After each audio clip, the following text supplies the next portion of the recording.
തൃശൂരിൽ കാട്ടുപന്നിയുടെ മാംസം വിൽപ്പന നടത്തിയെന്ന കേസിൽ വനം വകുപ്പ് അറസ്റ്റ് ചെയ്തു ജാമ്യത്തിലിറങ്ങിയ യുവാവിനെ തൂങ്ങി മരിച്ച നിലയിൽ കണ്ടെത്തി. വടക്കാഞ്ചേരി കാഞ്ഞിരക്കോട് വടക്കൻ വീട്ടിൽ 30 വയസ്സുള്ള മിഥുനാണ് മരിച്ചത്. വനം വകുപ്പ് കസ്റ്റഡിയിലെടുത്ത മൊബൈൽ ഫോൺ വാങ്ങാൻ ചെന്ന മിഥുനെ ഉദ്യോഗസ്ഥർ മർദ്ദിച്ചുവെന്നും കുറ്റക്കാർക്കെതിരെ നടപടി വേണമെന്നും കുടുംബവും നാട്ടുകാരും ആവശ്യപ്പെട്ടു. അതേസമയം സംഭവത്തിൽ സമഗ്ര അന്വേഷണം നടത്തുമെന്നും മിഥുന്റെ ഭാര്യയ്ക്ക് ജോലി നൽകാൻ സർക്കാരിലേക്ക് ശുപാർശ ചെയ്യുമെന്നും ജില്ലാ ഭരണകൂടം കുടുംബത്തെ അറിയിച്ചു.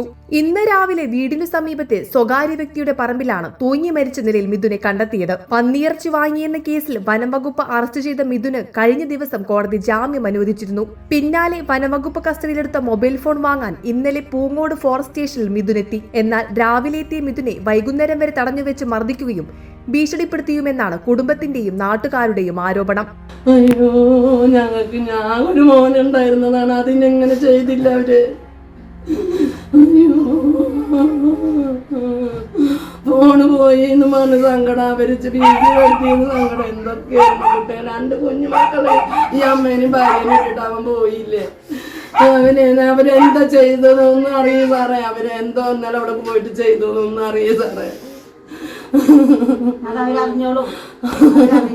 അവന് മോനോട് അച്ഛനോട് ഇല്ലാത്തതാണ്, അവൻ്റെ അതുകൊണ്ടാണ് ഞങ്ങള് താത്താണല്ലോട് ജീവിക്കുന്നവരാ ഞങ്ങള്.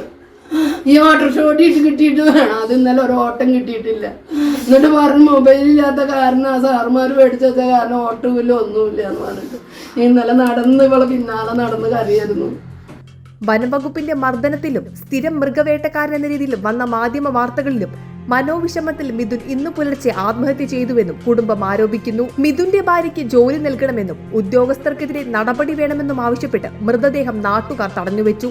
ഒടുവിൽ ജില്ലാ ഭരണകൂടത്തിനു വേണ്ടി സബ് കളക്ടർ നേരിട്ടെത്തി നടത്തിയ ചർച്ചയിലാണ് മൃതദേഹം പോസ്റ്റ്മോർട്ടത്തിനായി വിട്ടു നൽകാൻ നാട്ടുകാരും ബന്ധുക്കളും തയ്യാറായത്.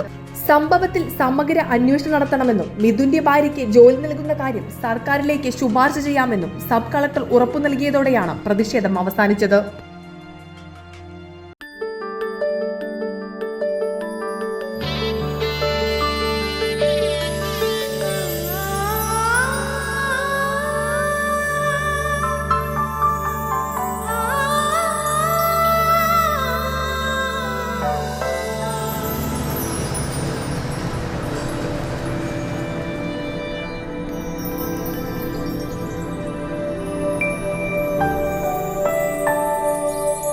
നിങ്ങളുടെ അധ്വാനത്തിന് സത്യമുണ്ട്, ഞങ്ങളുടെ സ്വർണത്തിനും. Ishara gold and diamonds, Thriprayar and Kodakara.